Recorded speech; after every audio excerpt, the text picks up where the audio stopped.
এমন মানব জনম আর পাবে না, বারে বারে আর আশা হবে না। এই জন্মের সঙ্গে কিছু জেনে যেতে হবে, বুঝে যেতে হবে এবং ঈশ্বরের প্রতি অনুগত থাকতে হবে। তো এই ভিডিওটা আমাদের কমেন্টে একজন করেছিলেন এবং বলেছেন যে এই ঘটনাটা জানার জন্য। তো এখানে আমরা দেখব যে হযরত ঈসা আলাইহিস সালাম এবং মাথার খুলির সাথে কথা বলার বিস্ময়কর ঘটনা। তো চলো এই ভিডিওটা শুরু করা যাক। আশা করি খুব ইন্টারেস্টিং একটা ভিডিও আমরা দেখতে চলেছি। হ্যাঁ চলো শুরু করা যাক। হযরত ঈসা আলাইহিস সালাম কীভাবে হাজার হাজার বছর আগের মৃত মানুষের মাথার খুলির সাথে কথা বলেছিলেন, সেই মাথার খুলি মৃত্যুর পরের জীবন সম্পর্কে যা বর্ণনা দিল তাতে ঈসা নবী অবাক হয়ে গেলেন এবং সেই মাথার খুলিটি কিভাবে জীবন্ত হয়ে উঠল সেই ঘটনা আজ আমরা জানাতে চলেছি। একদা হযরত ঈসা আলাইহিস সালাম সিরিয়া উপমহাদেশের পার্শ্ববর্তী অঞ্চলের পাশ দিয়ে কোথাও গমন করছিলেন। চলার পথে একসময় সে মৃত মানুষের মাথার খুলি দেখতে পেল। মাথার খুলিটি দেখে তার মনে কৌতূহল জন্ম নিল। তিনি ওই ব্যক্তির জীবন সম্পর্কে জানার আগ্রহ পোষণ করলেন। তখন হযরত ঈসা আলাইহিস সালাম আল্লাহর কাছে দোয়া করলেন এর সম্পর্কে জানার জন্য। আল্লাহর নির্দেশে খুলিটি কথা বলা শুরু করল। ঈসা আলাইহিস সালাম বললেন, আল্লাহর আদেশক্রমে তুমি আমার সকল প্রশ্নের উত্তর দাও। অতঃপর খুলিটি থেকে আওয়াজ আসলো, লা ইলাহা ইল্লাল্লাহু ঈসা রুহুল্লাহ। হে আল্লাহর নবী, বলুন আপনি কি জানতে চান, আমি সকল প্রশ্নের উত্তর দিতে প্রস্তুত। তখন আল্লাহর নবী জিজ্ঞাসা করলেন, বলুন তো তুমি পুরুষ নাকি মহিলা, পাপী নাকি পুণ্যবান, ধনী না দরিদ্র, লম্বা নাকি খাটো, দাতা নাকি বখিল ছিলে, তোমার নাম কি? প্রশ্নগুলো উত্তর শুনে খুলি উত্তর দিল, হে আল্লাহর নবী, আমি পৃথিবীতে থাকা অবস্থায় অমুক অঞ্চলের জনৈক বাদশাহ ছিলাম। আমার নাম ছিল জমজমা। আমি নেককার বান্দা ছিলাম। আকৃতিতে আমি অতিশয় লম্বা এবং অসংখ্য ধনসম্পদের মালিক ছিলাম। আমার জীবনে কখনো কোনো দুঃখ কষ্ট ছিল না। লাল বর্ণে সজ্জিত সুদর্শন 5000 যুবক আমার গোলাম ছিল। 500 সুদক্ষ সুরেলা গলার অধিকারী গায়ক ছিল। তাদের গানের সাথে সাথে হাজার হাজার নর্তকী নৃত্য করত। আমোদ প্রমোদ ভোগ বিলাসিতায় মগ্ন ছিলাম, যা বলে শেষ করা যাবে না।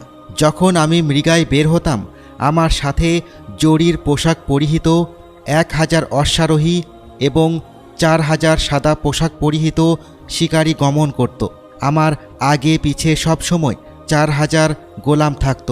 দিকবিদিক রাজ্য জয় করে হাজার হাজার রাজা বাদশাহকে আমি আমার অধীনস্থ করেছিলাম। রূপে গুণে ধনে দৌলতে আমার সমকক্ষ কেউ ছিল না।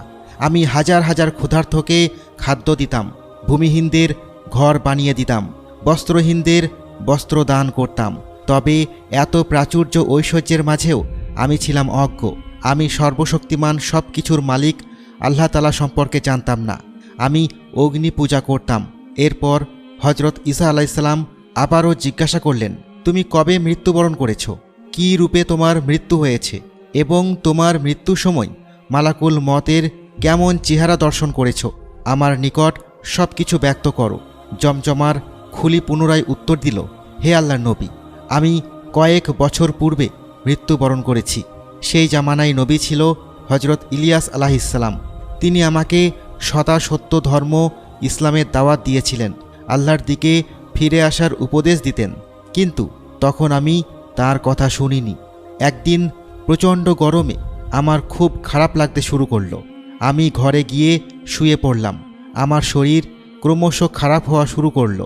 কোনো কিছুতেই শান্তি অনুভব করছিলাম না। দেশ বিদেশ থেকে অসংখ্য চিকিৎসক আমাকে চিকিৎসা দিতে আসলো। কারো চিকিৎসা কোনো ওষুধে আমার উপকার হলো না। অজ্ঞহীন অসাড় দেহ বিছানায় পড়ে রইল। একদিন হঠাৎ এক ভয়ানক আওয়াজ কানে আসলো। কেউ বলছে, জমজমার জান কবজ করে দোজখে নিয়ে যাও। মুহূর্তের মধ্যেই মালাকুল মত নামের ফেরেশতা আমার সামনে হাজির হলো।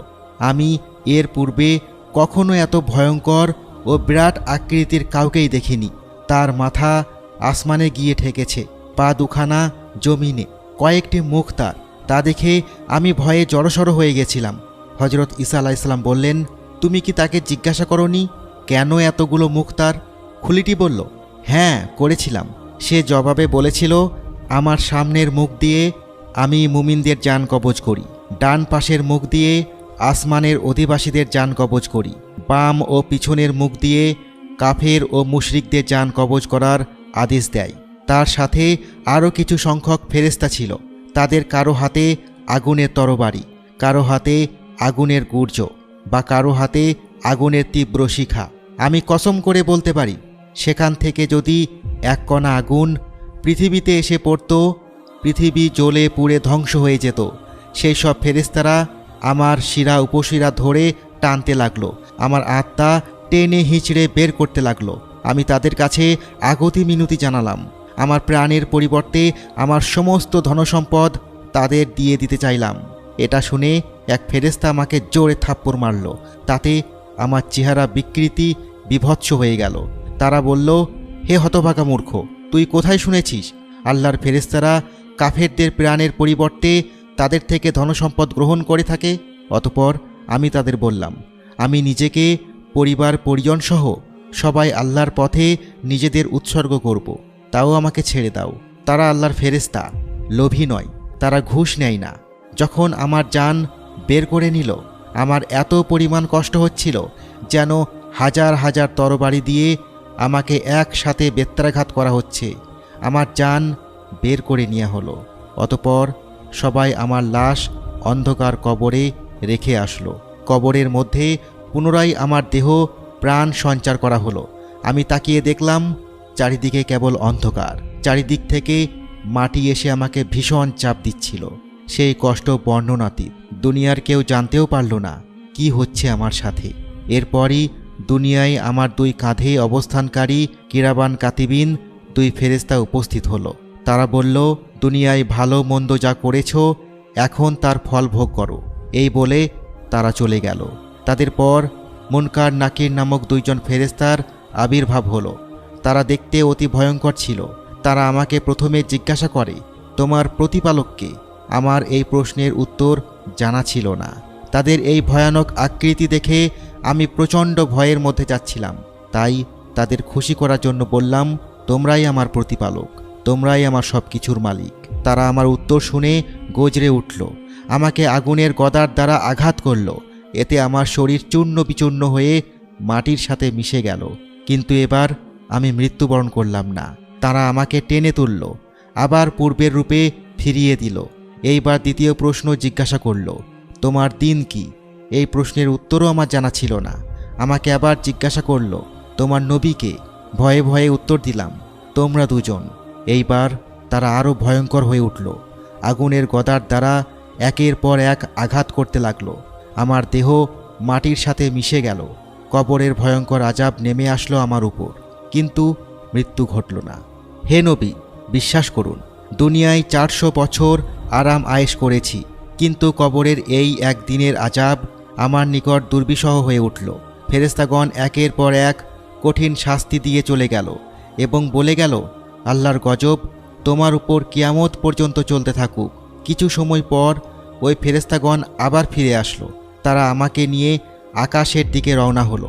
মুক্ত আলো বাতাসে কিছুটা স্বস্তি লাভ করলাম। ভাবলাম, এইবার বুঝি আমার মুক্তি হলো, কিন্তু সেই রকম কিছু ঘটল না। অদৃশ্য থেকে এক গম্ভীর কণ্ঠে আওয়াজ আসলো, এই পাপিষ্ঠকে দোজকে নিক্ষেপ করো। তখন দোজকের ভারপ্রাপ্ত মালিক ফেরেশতা উপস্থিত হলো, পূর্বের ফেরেশতাদের তুলনায় আরও বেশি ভয়ঙ্কর। আমি অত্যন্ত ভীত হয়ে পড়লাম, কিন্তু তখন যে আমার কিছুই করার ছিল না। মালিক ফেরেশতা আমাকে আগুনের শেকল দিয়ে বেঁধে টেনে হিঁচড়ে দোজকে নিয়ে আসলো। অগ্নিকুণ্ডলীর উপর নিক্ষেপ করলো আমাকে। আমার শরীরের চামড়া তুলে নেওয়া হলো। চামড়াবিহীন শরীরে উত্তপ্ত শিকল বেঁধে দিল। জ্বলন্ত অগ্নিতে আমি জ্বলতে থাকলাম। এরপর আমাকে এক অন্ধকার গুহায় নিক্ষেপ করা হলো, যা ছিল ভয়ঙ্কর সাপ বিচ্ছুদে পরিপূর্ণ। ওই সব প্রাণী আমাকে একের পর এক দংশন করতে লাগলো। বিভিন্নভাবে আমাকে আযাব প্রদান করা হচ্ছিল। আমার মুখ বন্ধ করে দেওয়া হচ্ছিল। কোনোরূপ চিৎকার করার সুযোগ ছিল না। কান্নাবিহীন অসম্ভব কষ্ট যন্ত্রণা আমি ভোগ করতে থাকলাম। এতটুকু বলে জমজমার মাথার খুলিটি থামল। এরপর হজরত ঈসা আলাইহিসসালাম বললেন, তুমি আমাকে দোজকের বিবরণ বলতে পারবে? খুলিটি বলল, হ্যাঁ, 7 স্তরে দোজক রয়েছে। প্রতিটি স্তরে দোজকে রয়েছে ভিন্ন ভিন্ন শাস্তি। দোজকগুলো হলো 1 লাজা, 2 জাহান্নাম, 3 জাহিম, 4 সাইর, 5 সাকার, 6 হুতমা এবং 8 হাবিয়া। দোজকে উপর নিচে ডানে বামে সর্বত্রই রয়েছে কেবল আগুন আর আগুন। সেখানে আগুনের খাদ্য পাপিষ্ঠরা এবং পাপিষ্ঠদের খাদ্য আগুন। জাহান্নামীরা ভয়ঙ্কর আযাব ভোগ করবে দোজকে। তারা কষ্টে যন্ত্রণায় চিৎকার করতে থাকবে, ক্ষুধা তৃষ্ণায় আর্তনাদ করতে থাকবে, কিন্তু তাদের কিছু খেতে দেওয়া হবে না। জমজমা আবার বলল, হে আল্লাহর নবী, তারা আমাকে পূর্ববর্তী স্থান থেকে একটি আগুনের গাছের নিকট নিয়ে আসলো। আমি কিছু খাবার প্রার্থনা করলে আমাকে তারা ওই গাছের জাক্কুম নামক কাঁটাযুক্ত ফল খেতে দিল। ক্ষুধার তাড়নায় ওই ফল খাওয়ার ফলে আমার মুখ, গলা, পেটে কাঁটা বিঁধে গেল। আমার গলা দিয়ে টাটকা রক্ত পড়তে লাগলো। এত যন্ত্রণা ভাষায় প্রকাশ করার মতো নয়। আমি তাদের কাছে একটু পানি চাইলাম। তারা আমাকে উত্তপ্ত রক্ত দিল, যা পান করে আমার ভিতরের নাড়ি ভুঁড়ি সব কিছু গলে মলদার দিয়ে বের হয়ে আসতে লাগলো। আমি তাদের কাছে এ আযাব থেকে মুক্তি প্রার্থনা করলাম। তারা আমাকে বলল, হে পাপিষ্ঠ, তুই সারা জীবন যে অন্যায় করেছিস তার শাস্তি তোকে পেতেই হবে। আল্লাহর এত নিয়ামত গ্রহণ করেও কখনো কৃতজ্ঞতা প্রকাশ করিসনি, শিরকে লিপ্ত ছিলি, সাধারণ মানুষের হক নষ্ট করেছিস, ন্যায্য অধিকার কেড়ে নিয়েছিস, তোকে এর ফল ভুগতেই হবে।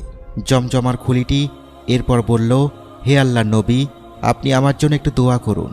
তিনি যেন আমাকে এই আযাব থেকে মুক্ত করে পুনরায় জীবন দান করেন। আমি এক ও একমাত্র সৃষ্টিকর্তা আল্লাহ তাআলার ইবাদত করে তাঁর নৈকট্য অর্জন করতে চাই। এরপর হজরত ঈসা আলাইহিসসালাম সেই ব্যক্তির জন্য দোয়া করলেন, হে আল্লাহ, আপনি অসীম দয়ালু এবং ক্ষমাশীল। আপনি এই ব্যক্তির অপরাধ ক্ষমা করে তাকে নতুন জীবন দান করুন। আপনার ইবাদত করার সুযোগ করে দিন। আল্লাহ তাআলা ঈসা আলাইহিসসালামের দোয়া কবুল করলেন। জমজমা নতুন জীবন পেল। সে সবসময় আল্লাহর ইবাদত বন্দিগিতে ব্যস্ত থাকত। কথিত আছে, নতুন প্রাপ্ত জীবনে সে 80 বছর জীবিত ছিল। তো এখানে আমরা দেখলাম হজরত ঈসা আসসালাম এবং মাথার খুলির একটা ঘটনা, যেখানে মাথার খুলির সাথে তিনি কথা বলেছিলেন এবং মাথার খুলি তাকে বলেছিল যে তার শাস্তি কীভাবে হয়েছিল জাহান্নামে, তার একটা বর্ণনা কিন্তু দিয়েছিলেন এবং তার জীবন সম্পর্কে বলেছিলেন যে তিনি কীরকম রাজা ছিলেন, তার সাথে সমস্ত প্রাচুর্য সমস্ত কিছু ছিল, কিন্তু তার অন্তরে ঈশ্বরের প্রতি ভক্তি ভালোবাসা ছিল না, যার ফলে তাকে কিন্তু শাস্তি ভোগ করতে হয়। এবং হচ্ছে সে কিন্তু অনেক ভালো কাজও করেছিল, আবার হচ্ছে আমোদ প্রমোদও মুক্ত ছিল, যেমন রাজারা বেসিক্যালি যেরকম হয় সেরকম টাইপেরই ছিল। ভুলে গিয়েছিল। হ্যাঁ, সেটাই। তো তোমার কেমন লাগলো বলো? হ্যাঁ, আমারও দেখে খুব ভালো লাগলো। এখানে আমরা দেখতে পেলাম যে জমজমার জীবন কাহিনী, সে কিভাবে মানে পুরো জীবন কাটিয়েছিল, আর হজরত ঈসা তাকে জিজ্ঞাসা করছিলেন।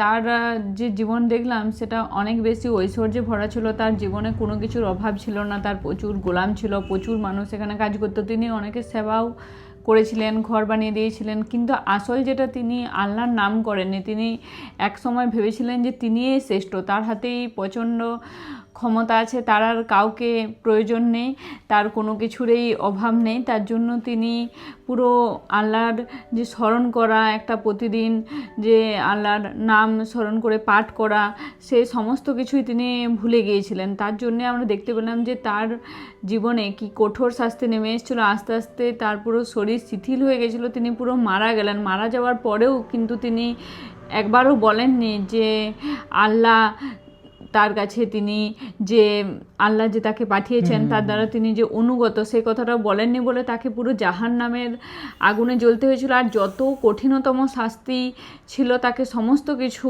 শাস্তি মানতে হয়েছিল।